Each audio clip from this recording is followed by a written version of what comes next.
Hello, I'm Super Orange Cat here today covering Made in Abyss Season 2, Episode 5. And this was quite the episode. A lot to cover here.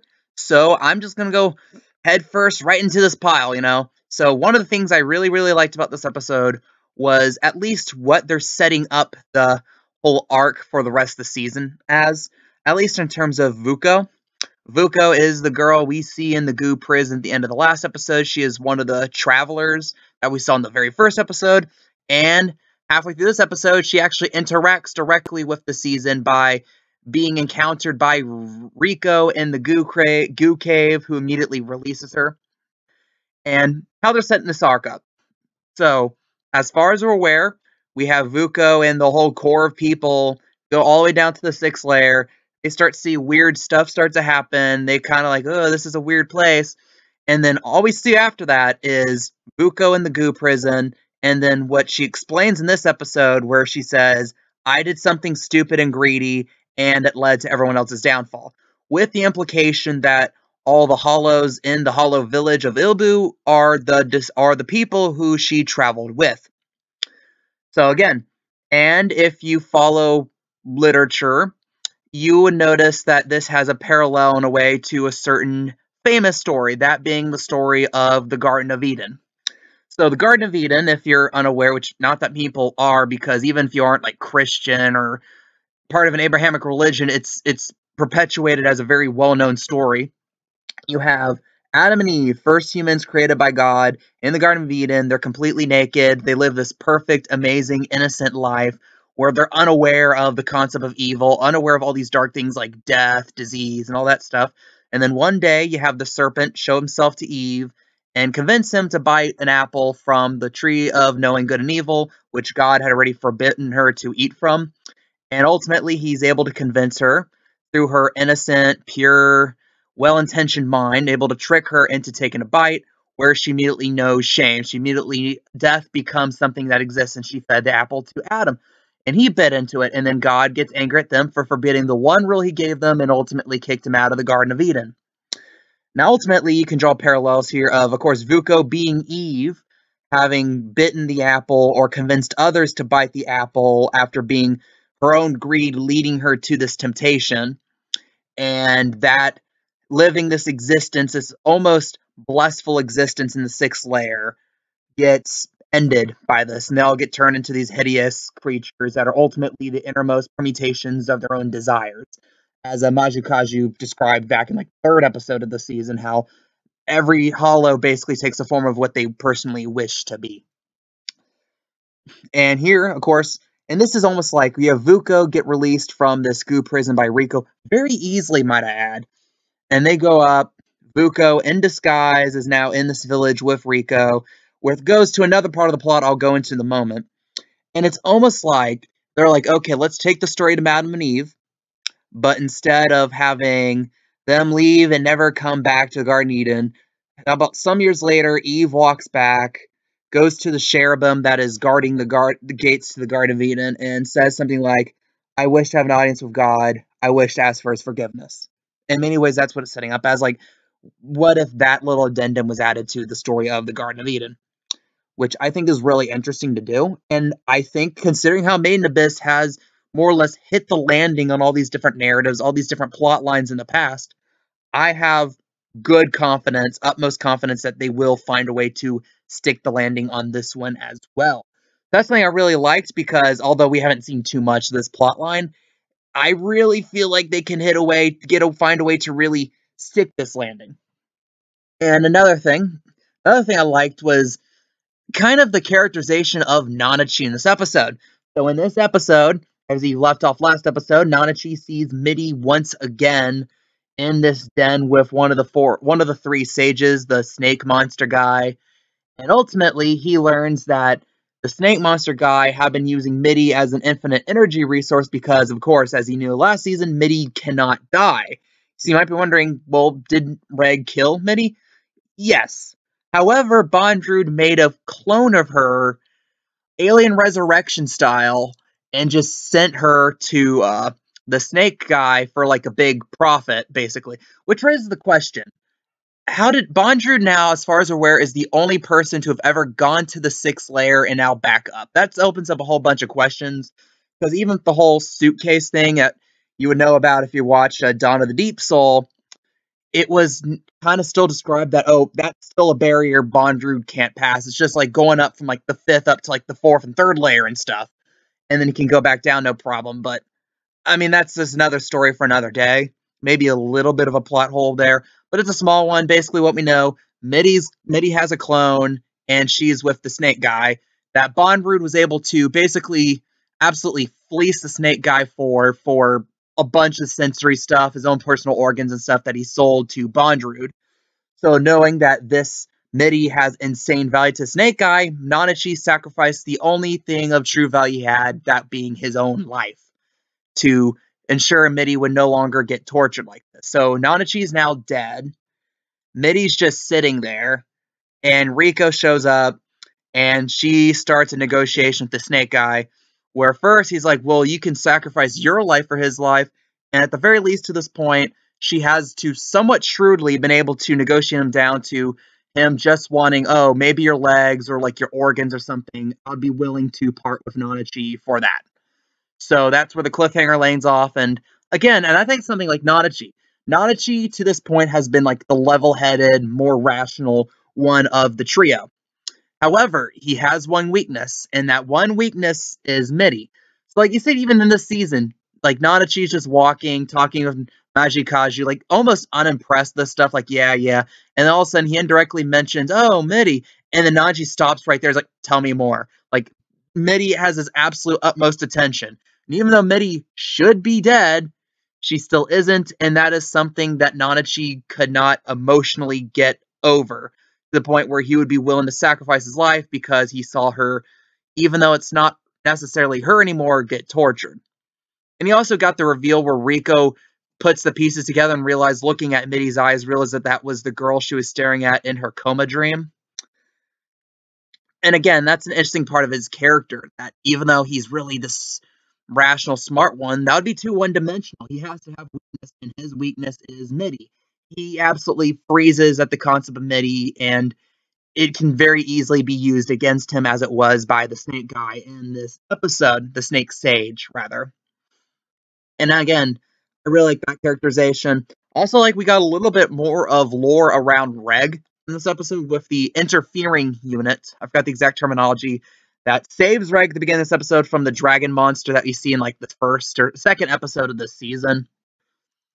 He gets saved by the interfering unit, and the interfering unit takes him back to Ilbu, and he basically kind of goes into detail about his own existence and Reg's existence. Of these interfering units are basically robots created to gain an understanding of all the different layers of the Abyss. There's one in each layer, and they do not leave that layer. So the one that saves them is the one that lives and just walks around the 6th layer collecting data.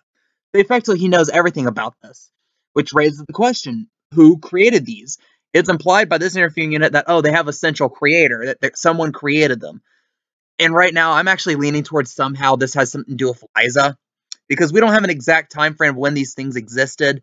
And the fact that Reg is the one that can break the rule of leaving layers no problem implies that he was specially made specifically to go up to the surface and to bring Riko down to her mother, which is, again, just conjecture at this point, because we don't have any confirmation of that, but we do know that Reg knew of Liza or interacted with Liza at some point before going up towards the surface. And that's a little bit more of lore. And also the interfering unit said something kind of interesting here about, like, I cannot stop the village, and I cannot stop Faputa. I cannot interfere with them, which makes it interesting that Faputa, we already hear her get described as like the princess of the Hollows, imply that there's something special with her that we don't quite know. And we already know who she is, but there might be some other detail that's hidden. And it's already implied with what he said about how cursed the village is, curse being Buko's greed leading to everyone's downfall, which, again, we're going to have expanded upon, of course, in the last 7 episodes of the season. Something I'm interested for. And I guess I'll go a bit more into Vuko here. Vuko, I very publicly stated in my first episode review that I didn't really like her. Okay, I don't hate her as much as the white hair boy. I can't emphasize that enough. He's such a tryhard. I hate him. Especially since we got a little hint who he is, which really more because Tanami spoiled what happened to the white hair boy. That's another thing I want to go into with some things I didn't like about this episode. Vuko is an interesting character now. In a weird way, I guess because of her hair color a little, she reminds me of Aelita from Code Lyoko, of more or less deep heart, personally pure, innocent girl stuck in an ugly situation and has no real self confidence. But the plot line is, well, one of the backing plot lines of Code Lyoko is Aelita slowly learned to more and more assert herself as a person and not just simply a tool used by her own father in a way. But here it's more Vuko stepping out of the shadow of this ultimate sin that she created and hoping that she can get some type of forgiveness from the people she wronged. And that's what the first thing I thought of when I watched this episode was. Another one, this is not really nitpick at all, is they imply Vuko's like 13 or 14 or whatever when she's like going down into the abyss. But like when she's like finally standing when Riko releases her from the goo prison, she's like way taller than Riko. And Riko's like I guess 12 years old. Vuko, like she's in this state for presumably hundreds of years because of the fact that really you have everyone's these hollows, so they don't age anymore. And when they first went down, Orth didn't even exist. So you have to have all the time where Orth became a thing to have developed all this cave raiding concepts because Vuko has no idea what the hell cave raiding is. He doesn't know what white whistles are. And so she's like stayed almost in this perfect stasis for so long. And we have no visible signs that she's gotten that much older. Like she doesn't have like wrinkles or show like direct signs of age, like being unable to walk or having physical difficulties like she's someone in her 60s or 70s or whatever. So I presume at this point she's still supposed to be like, I guess, a teenager or something. Maybe the show goes in detail about that. And everyone's a hollow, so there's no such thing as aging when you're hollow because you're kind of just stuck like that for all eternity. But again, that's something I hope the show expands upon, and something, like I said, I have faith that Made in Abyss will do a great job of that. Things I didn't like about this episode. Things I didn't like. Okay, it's not really about the show. It's actually more of a bungle by Tanami. I've kind of described the last few weeks how I'm starting to get the feeling that Tanami kind of wants everyone to forget about Made in Abyss, but they're trying to do so in a way that's not obvious. Like, if they were being obvious, they would throw it at the end of the block at like 3 in the morning when no one's watching. But again, since it's a premiere, they kind of have to have it early, so they're kind of stuck with the 12:30 slot. And one thing they did, if you were paying attention last night to Tanami, you'll see that they brought back their fan art segment. One of the pieces of fan art, I won't say which one, you can look at it if you really want to, is a spoiler for Made in Abyss. Not an absolutely massive one, mind you, but it does reveal specifically who one of the hollows is. If you think about it for 10 minutes by your own, you could probably realize it yourself. One of the hollows has a somewhat distinct design that looks a lot like one of the Vuko's fellow travelers. And it's a hollow that does play quite a role in this episode. But like, again, I feel like if Tanami was paying too much care to it, considering how spoil heavy this show can get, they would actively try to avoid it. There's plenty of pieces of fan art they could use, unless there was only those like 5 or 6 they showed. They could have done that, and then after the reveal was made that who this character really is, they could show that piece the next week, along with like the other fan art for that segment. It feels like a very easy solution to make. And I feel like Tanami is just simply either not at the wheel, which is plausible considering how small their budget probably is now, or they're just actively trying to bury Made in Abyss in this weird way. And I think it's because it's kind of the black sheep on Tanami in many ways. Okay, think about it. Not Made in Abyss, My Hero Academia, one of the biggest shonen anime this last decade. You have Yashahime. Again, it's kind of an old connection. He's got that connection to Inuyasha, so effectively it's like already an Adult Swim show in a way. You have Naruto, shonen staple. One Piece, shonen staple. But then Made in Abyss doesn't necessarily fit that hall. it feels like the one show that doesn't, oh, it definitely has a lot of shonen elements.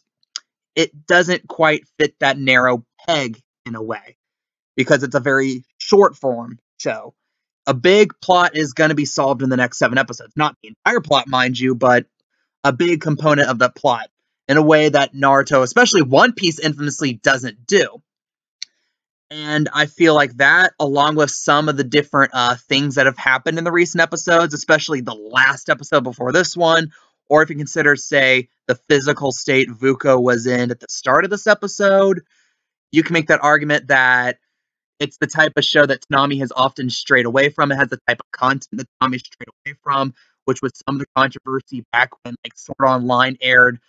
All 3 editions of it, 1, 2, and Alicization on it, it got some complaints for that content. And again, that's just going to cause a big old shit stir here in the comment section or somewhere. Hopefully not here. You all are awesome. I don't think you're going to cause a shit show here.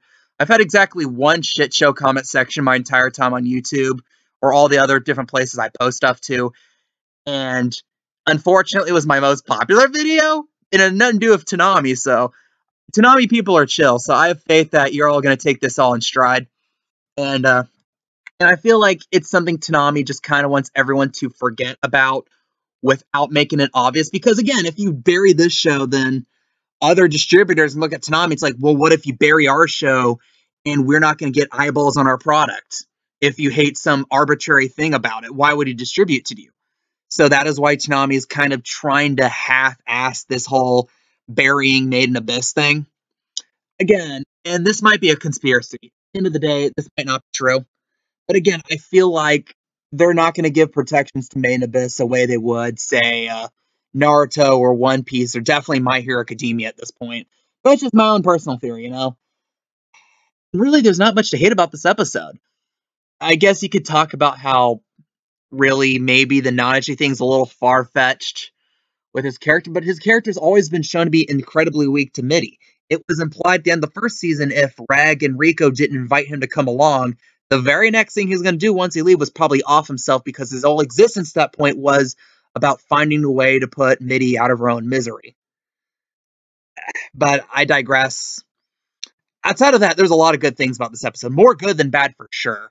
And especially you're setting up this plot line with Vuko, which, although I would give her first few episodes, I'll say she was like a 3 out of 10 character. In this one, I feel some promise growing with her. I would consider more of like a 5 out of 10 character now. And there is all the reason to believe at this point she can turn into like a 9 out of 10 character for me. She really still feels like, although I don't like her yet, she has all the makings of a character that can do something amazing or just be an amazingly fleshed out character. But what do you guys think about this episode? If I had to rate this episode 8.5 out of 10, it was a really solid episode again. Made in Abyss just week after week finds a way to deliver. What do you guys think? Leave your comments, leave your opinions down below. Do you think I rant too much about weird biblical stuff? I am Super Orange Cat, and that is all.